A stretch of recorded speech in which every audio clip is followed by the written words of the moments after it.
Okay, well, welcome back. Hopefully this will be the last mechanical video on this car because I'm going to change the radiator. The new one's arrived. I'm just going to swap the cowling and the fan over and clean it up.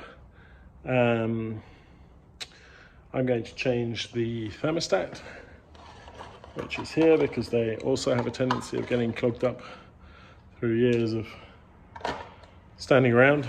And then I'm going to change the brake fluid, at which point the mechanics should be okay. So after that, I'm just going to give it a big clean, and that'll probably be the next video, will be the big clean. So let's get on with it and get going with the radiator.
Okay, so while we have a lot of space before we put the radiator back in, swap out the thermostat, which should be, if I'm not mistaken, in there. The system's empty, so just unbolt that at the top and that should be fine.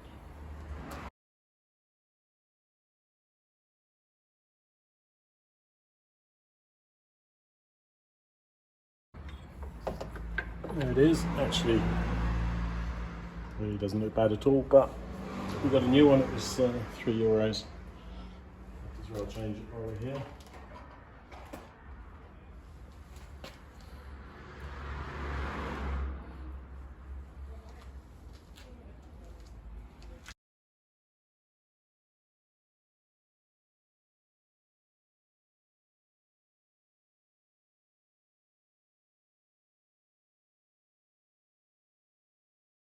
Next up is going to be the belt that we took off there, off the bottom, so the alternator belt. Okay, here it is. What we're going to do is put it on and then turn the engine to pull it over.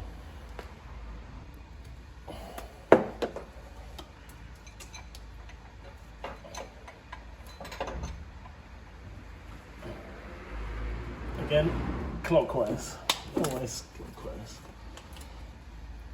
There we go. So you can see that's on. Now we need to tension it with the alternator. It's just the bolt at the top and the bolt at the bottom.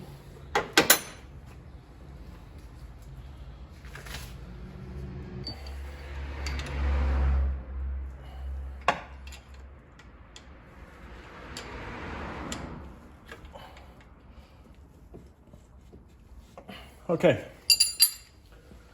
so now we're ready to pop the radiator back in. But first, let's take off the front grille, just like we did last time. Okay, so it's a nice new one. We're going to be careful with it. I don't want to break it straight away. This shield bit goes over this side somewhere. There are two holes. I put the rubber grommets on the bottom. Hopefully they won't fall off as I'm doing this, but now I've said it, they probably would.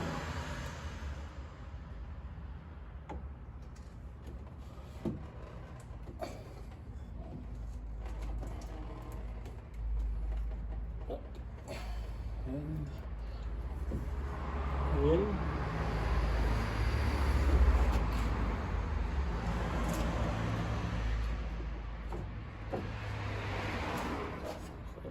That's it, we're in.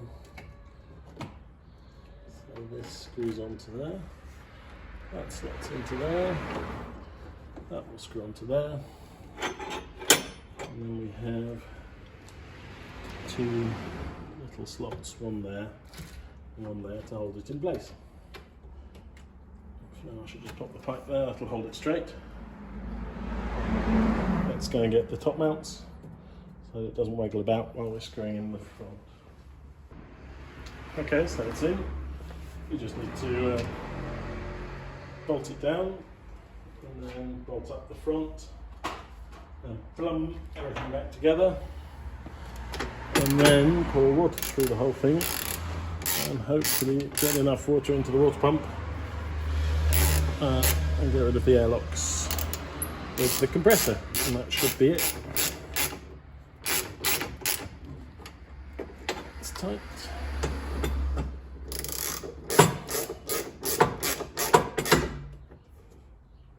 And that's tight.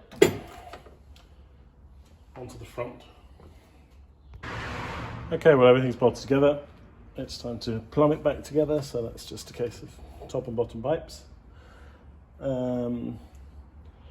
That's sealed, everything else should be okay. We've got the overflow as well, the run back. So I won't be able to see much when I'm doing that. So there we go, top and bottom, new clip on there. And then it's just a matter of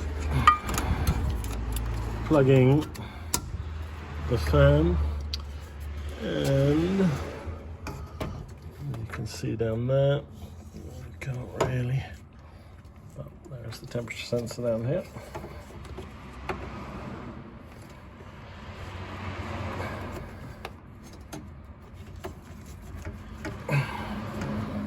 There we go, temperature sensor on, fan on, everything's plugged up.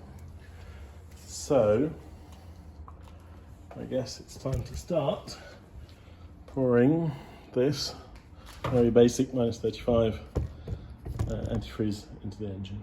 Now I specifically bought this pink stuff because it had green stuff in it, although it's identical and this is approved by Volkswagen. I can tell if it's a new leak or an old leak if the car has stood somewhere by looking at the colour of the antifreeze. So I need some sort of funnel, because otherwise I'm going to make a mess, because I'm not very good at things like this. So let me go and find that. I found better. I'm going to use the little watering can. I'm going to pour some in there first.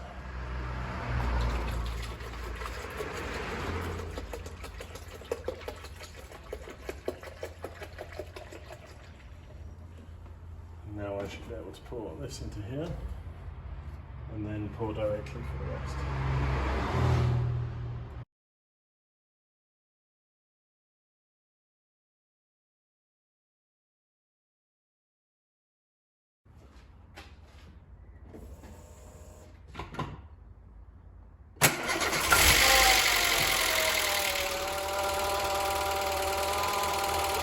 So it starts fine, the alternator's doing fine.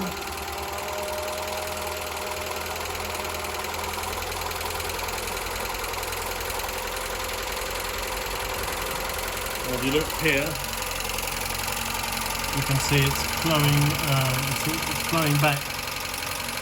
So the water pump has got water on it, and it's slowly blowing it out, and the level will start to sink, and then we'll top it up. But it's not bad. Okay, well, I quickly checked the manual. It says 6 litres. It's now, because I opened the second one, put 6 litres in it. It's full there, and as far as I can see, it's watertight. So, excellent result. Excellent result. That leaves us just the brake fluid to change and be clean, and we'll be ready for the road. Okay, I've actually shut the garage door now because it was very noisy. So I have this to bleed the brakes, this pistol on the compressor, and we'll suck brake fluid into there. This end of it goes over the bleed nipple. Here we have some new brake fluid, and then it comes with a tank to put the brake fluid in, and an adapter to hang that upside down on top of the reservoir.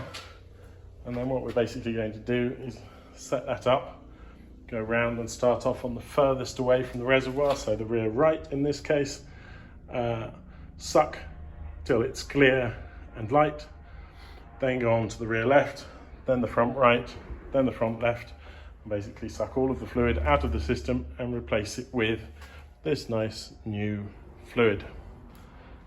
Okay, so this car has drum brakes on the back, and you see that quite clearly. It has a little rubber dust cap that was over the top of it that I pulled off. That's the bleeding nipple.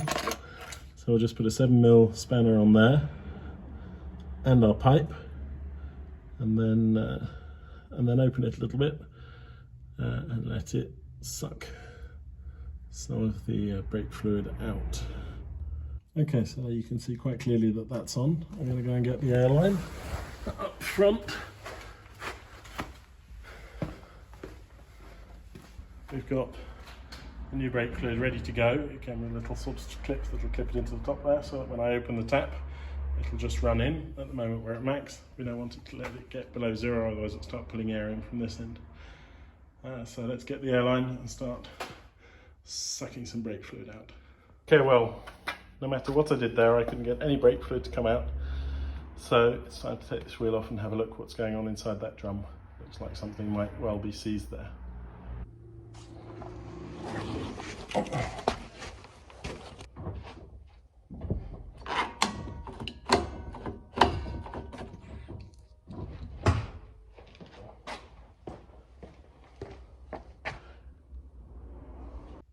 Okay, so I've just done the right hand side and realised that I wasn't filming when I thought I was. There's a bit of surface rust there, we'll treat that.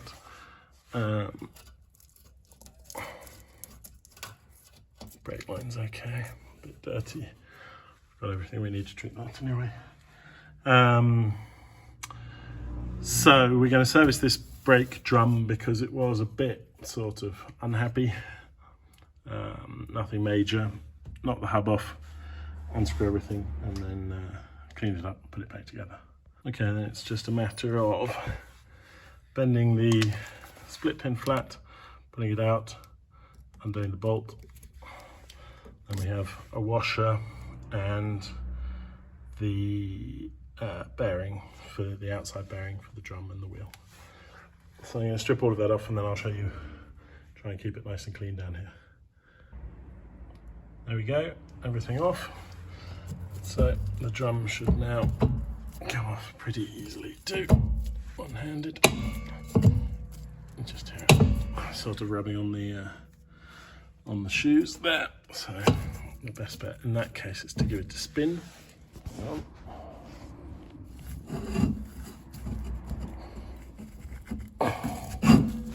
Oops.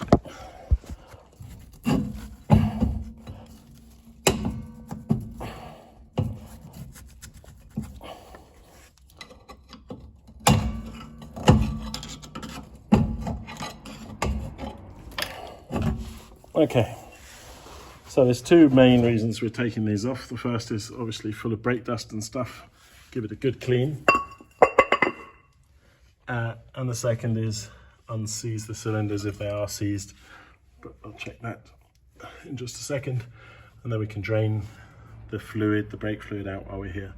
The shoes actually look pretty good. Everything is just pretty grimy in there. So let's get some brake cleaner and a little brush, put a little mask on and get everything clean and tidy.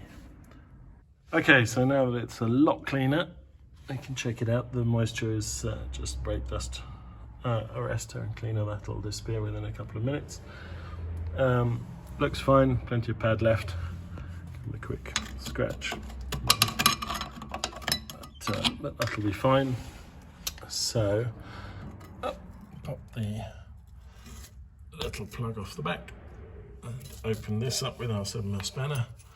Get the drain and see if we can suck some fluid out and have a go on the brakes and see if we can make this move. So that came undone nicely. I'm just going to tip the brakes and see if the cylinder moves. It doesn't look like there was much movement there at all. They're probably just a little bit seized. So I'm going to give it a bit more before they come completely undone. Okay, so there we go. It's all cleaned up. As you can see, the cylinder moves freely. Just clean off the rest of the brake dust arrestor from here, because it's a bit sludgy and slimy in there. And we can put the whole thing back together. And there we go, brakes back together. The valve is open, so there's a little bit of fluid that's built up in there, as you can see. We're going to suck it out until it's completely clear, and then put more fluid in the top. So now it's time to bleed, for which we need the airline, which we'll just connect up to here. One-handedly. There we go. And then it's just a matter of pulling on the trigger. And you can see it sucks the fluid out and up into this holder here.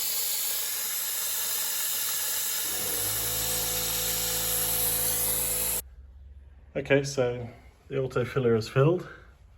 We're not quite at max, but it's where we wanted it to be. The brake pedal's hard.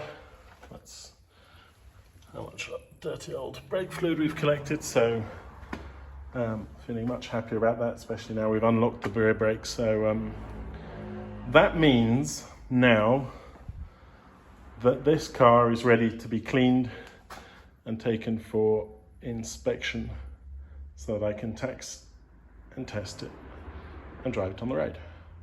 So yes, that's about it now. Okay, well, it was a little bit more than I was expecting. The radiator, the whole water thing went in fine. The brakes were a little bit more complicated. It's not Italy, I know it's not Italy, but we'll be back in Italy, or I'll be back in Italy. Hopefully, we'll be back in Italy, but at the very least, I'll be back in Italy very soon, getting on with it. So that's the last mechanical, hopefully the last mechanical golf video. There might be one after the test. It might have failed dismally, but fingers crossed it'll go okay. If it's not your cup of tea, it's not your cup of tea. Sorry about that.